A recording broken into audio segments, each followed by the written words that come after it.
My name is David Dolan with Sanford Health. We are proud sponsors of the Acts of Excellence for the South Dakota Hall of Fame. Hello, I'm Miles Beacom with the South Dakota Hall of Fame, and today we have an incredible story to share with you about a veterans project in Rapid City. And today I have Nancy Hook with me, and it was her brainchild, this project. And we have Bill Casper, who is the Veteran Banner Project Director. And Nancy, if you don't mind, let's start with you. How'd you come up with this idea? Well, I have a sorority, a community sorority that I'm involved with here in Rapid City, and one of my dear friends that's part of that put on a program about the history of Veterans Day, and I guess it was out of Emporia, Kansas, and she was saying that down there they did this, and then they decided to make banners for this. And by that time already there were banners that were about here. And I said, well, you've got to get me in touch with someone about this whole thing, you know. But it was such a beautiful history. And she said that Emporia, Kansas has just, you know, enraptured the entire idea. And then she had pointed me to Bill. And so I was very interested in that. And my dad was in World War II. He was a sergeant. He was over in France. And of course, I'm just very proud of him. And so I got in touch with Bill, you know. But I was so glad to see this project come about. I mean, it just, you know, and I think the whole thing is wonderful because we are what I call a city of presidents. For those presidents all these years, they have to have military to help them with their continual democracy. And what a better way to honor our veterans that have already passed on, that are current. And it's wonderful. Every time I see my dad up there, I just, you know, shed a few tears. And my whole family is just, they think it's just wonderful that Dad is up there. Nancy, I just think it's an incredible project. And it was your brainchild that you brought to Rapid City. And a lot of people have ideas, but they get dropped. And so all I can say is thank you for pushing that idea on to Bill. And Bill, once that idea came to you, what did you think? Another project? Yes, as I mentioned, I've always been interested in World War II because I had an uncle that was killed on Christmas Day in the Battle of the Bulge, and so I mentioned that I was on the South Dakota Honor Flight for 3 years, the committee, and went on 2 of the flights. And after the committee ended, we weren't doing anything for these World War II veterans, so I started giving a luncheon, free luncheon for them and their families, and we held that every year until COVID struck, and so I'm still hoping to have one next year. But as I mentioned to Nancy, Janet Werner, which is a friend of theirs, brought this up, tongue-in-cheek. She said, seeing I didn't have anything else to do, why didn't I take this on? So I looked it over and got in touch with the people down in Emporia.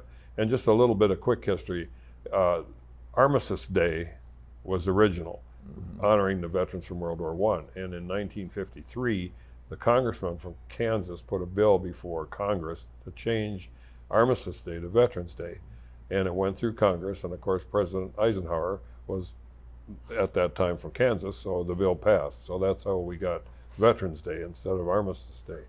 But I went to Main Street Square and asked Dan Seffner if I could have some banners and brackets, and he gave me 18 for that first year. So I knew 18 people that had fathers that were World War II veterans, and so the original 18 went up. And what year was that? That was 2017.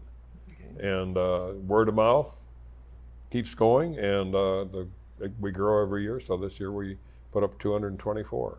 We have a Civil War veteran up, we have a Medal of Honor winner up, we have a Lakota Code Talker up, and we have everybody from World War I and right on through the present conflict. That's amazing. So the first year was 5 years ago, and you had 18 banners that went up. And today you have 224 banners on the streets of Rapid City. Yep. And I also heard that people are contacting you from out of state. Oh yes, yes. Very often I think, you know, the grandparent or the parent may have lived here, but the kids have moved on. So I get the inquiries from all over. I've got several from California. In fact, one woman is coming out here toward the end of the month so she can see her father's banner.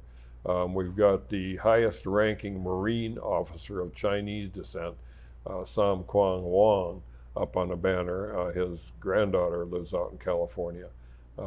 His family came out here in the gold rush days and had some property up in Deadwood, but she's been trying to get out here for the last 2 years and hasn't made it, but she wants to come. But yeah, we've had people come in. I was telling Nancy, one family brought 2 stepladders so they could all get under the banner, and get up, and yeah, it becomes emotional. Bill, I also read that, and I was thinking you had a special one that you hand out you develop one per year. Well, we've tried, yeah. We started that last year. We put a Dakota code talker up, Garfield Brown, who passed several years ago, and his son had a smudging ceremony. They came down with the dancers and the singers, and we had a regular ceremony in front of Prairie Edge. This year we're honoring Joe Foss, Medal of Honor winner, of course, and former governor of the state, very well known. So we're going to try to do that every year from now on and have one particular person that we honor, especially that way. And we've had great coverage. The newspaper and the television stations here in town have done a real good job for us. It's amazing driving down the streets. Nancy, what do you think now when you drive down the streets and you see 224 banners out? You have to feel pretty good. Feel pretty good. Sorry for all you that I slow down and have to look a little bit, but it's such an honor. It really is. And I mean, that's what we need, to honor these people that have put in this time, that have continue working with us to have the democracy that we have. And I think it's wonderful. But yeah, I shed a tear, Well, you should. It's amazing. It is, and it's just amazing from all the different branches that they come from. And men and women. We've got 2 husband and wife teams. We just put, most of you know Kenny Putnam, the fiddler. He honored his mother and father this year. Harry Putnam was in the Navy. He was on a carrier in the Pacific, and his mother Margaret was in the Navy Waves, and she worked in Washington, D.C. So they're our second husband and wife. We've got several lady veterans up in various places. I'd like to get more, and I'd like to get more Native Americans.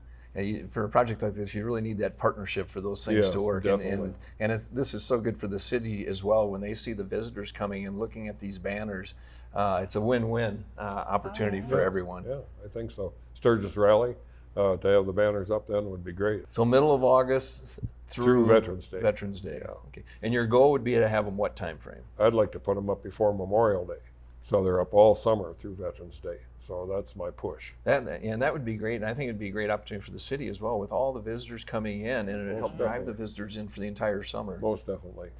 I would think that the tourists would, they would go home with that thought and go, wow, we don't have anything like that around here. Maybe they would have the impetus to do that, but then also they might, want, they come every year, we're going to go and honor mom or dad.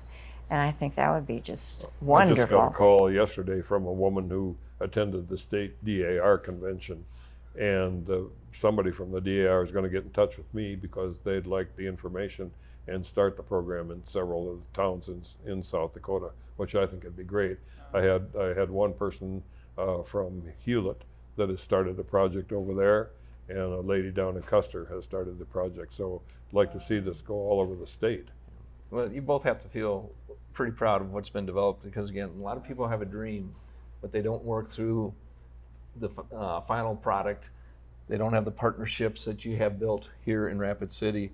And you look around and you look at 224 veteran banners honoring our war heroes is just amazing. And now other communities are looking at doing something very similar because of what you two have done. Yeah, I'm excited for it. The more the merrier. Nancy, anything you'd like to end with that you'd like people to know about this project?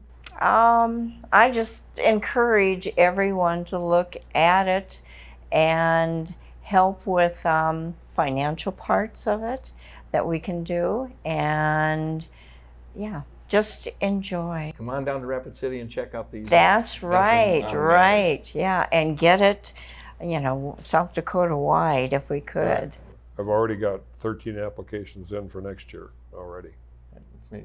Bill, what would you like to end with for people to know about this project? Just look up a little bit when you drive or when you're walking down the street, and you'll be amazed at the stories on these banners. The information at the bottom, I think it's living history. Even if they are past, some of them, you know, you're still looking at history and the individuals who led them. You know, to me, that's the most exciting part. In closing, I would just like to say thank you for everything you've done for the veterans and the partnership with the city for this. It's just amazing as people come into Rapid City to see these banners up and down the streets. And again, you didn't have to do it. It would have been easy to say no thanks, and you both have taken it on. So thank you very much, and it's incredible, Bill. Thank you. And Nancy, thank you very much.